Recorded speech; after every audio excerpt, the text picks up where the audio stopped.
Bismillahirrahmanirrahim. Assalamualaikum warahmatullahi wabarakatuh. Saya Nur Syifa Yazidi akan menyampaikan tematik yang berjudul Mencintai Rasulullah Sallallahu Alaihi Wasallam. Kita sering mendengar kalimat Al-mar'u ma'aman ahab. Apa sebenarnya kisah di balik ini?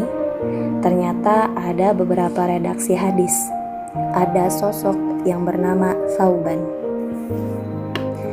Suatu ketika Thauban tidak bertemu dengan Rasulullah Shallallahu Alaihi Wasallam. Saat itu beliau merasa kesepian yang luar biasa, padahal baru sehari tidak bertemu dengan Rasulullah. Ketika Rasulullah datang, Thauban langsung mengatakan kepada Rasulullah, "Aku merasa kesepian ya Rasulullah." Padahal Thauban adalah pelayan Rasulullah. Bayangkan, seorang pelayan merasa kesepian karena berpisah dengan Rasulullah Shallallahu Alaihi Wasallam. Dalam kondisi itu, Thauban menangis dan Rasulullah bertanya kepada Thauban, "Apa yang membuatmu menangis, wahai Thauban?" Thauban menjawab dengan jujur tentang isi hatinya, bahwa dia ingat tentang perpisahan kelak dengan Rasulullah Shallallahu Alaihi Wasallam, bahwa nanti ketika Rasulullah meninggal dunia dan dia sendiri meninggal dunia, maka akan berpisah. Rasulullah berada di surga yang tinggi di dalam Jannah Al-Firdaus Al-A'la, sementara Thauban merasa akan berada di tempat yang lain.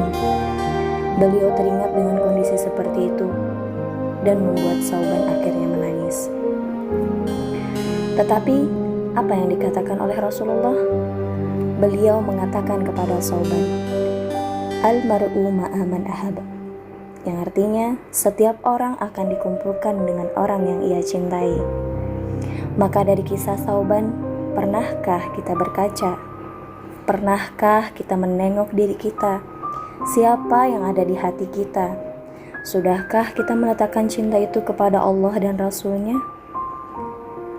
Saat Allah Subhanahu wa Ta'ala berfirman dalam surah Ali Imran yang berbunyi, "A'udzu billahi minasyaitonir rajim. Bismillahirrahmanirrahim. Qul in kuntum tuhibbunallaha fattabi'uni yuhyikumullahu wa yaghfir lakum dzunubakum.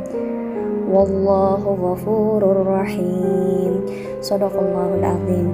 Yang artinya, katakanlah, jika kamu benar-benar mencintai Allah, ikutilah aku.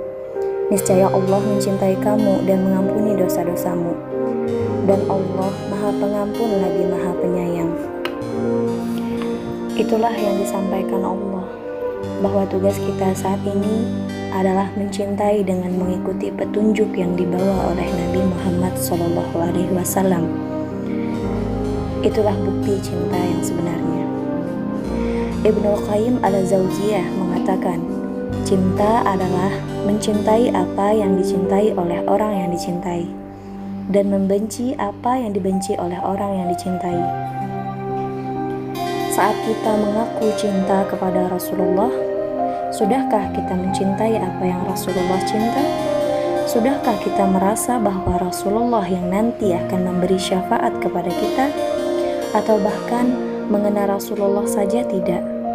Nama orang tua beliau saja lupa, nama istri-istri beliau saja tidak tahu, padahal mereka adalah ibu-ibunya orang beriman. Bahkan banyak dalam riwayat disebutkan bahwa implementasi dari mencintai Rasulullah adalah mencintai keturunannya. Sudahkah kita benar-benar mencintai keturunannya? Atau memilah-milih mana yang cocok, bahkan berani memaki mereka dan merendahkan mereka? Sungguh menyakiti umatnya Rasulullah Shallallahu Alaihi Wasallam saja. Rasulullah merasakan hal yang sama, apalagi menyakiti zuriat Rasulullah Shallallahu Alaihi Wasallam. Maka bukti paling nyata untuk cinta tak perlu melihat orang lain untuk mempraktekannya. Cukup pandang diri kita Maka bukti paling nyata untuk cinta tak perlu melihat orang lain untuk mempraktekannya. Cukup pandang diri kita, seberapa dalam Rasulullah dalam samudera cinta yang ada di lubuk hati kita. Maka yakinlah, saat almar'u ma'aman ahab tertanam dalam relung hati ini, tak akan lagi ada yang lain untuk mengisinya. Karena tak ada yang benar-benar menjamin kecuali beliau, Nabi kita, Sayyiduna Muhammad sallallahu alaihi wasallam. Semoga Allah mempermudah jalan di hati kita untuk selalu memprioritaskan beliau dalam setiap langkah dan gerak-gerik kita. Amin, amin ya rabbal alamin. Saya akhiri. Wassalamualaikum warahmatullahi wabarakatuh.